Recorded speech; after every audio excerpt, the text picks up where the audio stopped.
Teachers and principals carrying guns, will that make school safer for your kid? I don't know. But I do know that speaking statistically, this is far more likely to protect your child in a classroom than a gun. And as we found out, lawmakers needed a lesson that these life-saving devices are missing from most classrooms. Right now, they have evacuated the school. The scene first unfolding outside this Atlanta school, Teachers and students to area hospitals. and then repeating in Nashville, My head was hurting. is not a mass shooting. They're part of breaking news events far more common. Children poisoned and a school evacuated following a carbon monoxide leak. Students are being put on buses. On average, episodes like this unfold 4 times a year. Carbon monoxide is a health risk, and if you breathe it in at really high levels, then it can even cause death. Scott Hendrick works with the National Conference of State Legislatures.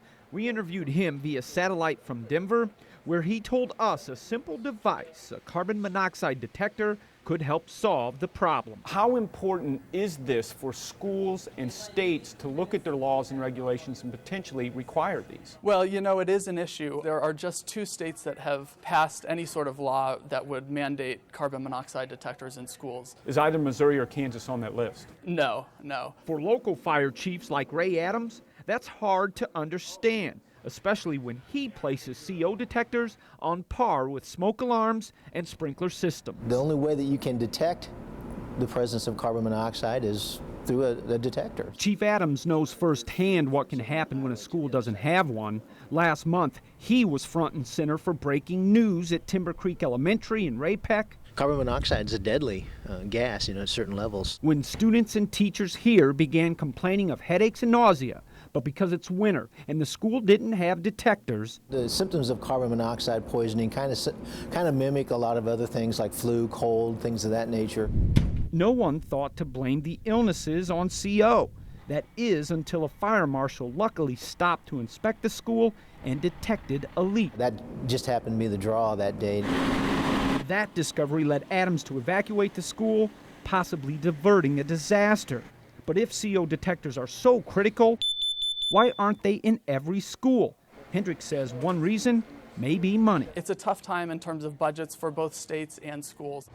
Cost didn't deter school leaders in Olathe. The district saw it as a growing safety concern. According to the district's chief financial and operations officer, John Hutchison, CO detectors were installed in Olathe schools 21 years ago. It's not a big investment. The devices are about $40, $50 a piece. Another reason why states like Kansas and Missouri don't require CO detectors, most legislators have no idea the devices aren't required in schools.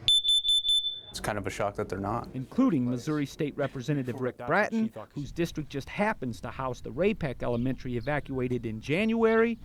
To be honest, I just assumed that they were already there, already being utilized. And Kansas State Representative Barbara Boyer. I think this is certainly worth investigating. After being alerted to the problem by KCTV5, both lawmakers now say they'll work on their side of the state line to get CO detectors in schools. Raising awareness of an issue gets everyone thinking and deciding, how can we best fix this, and quickly. Something that's an easy fix, not having to go through a 6-month process of legislation, just have it done now and not worry about all the red tape. The fix proposed by Representative Bratton and Boyer isn't a law.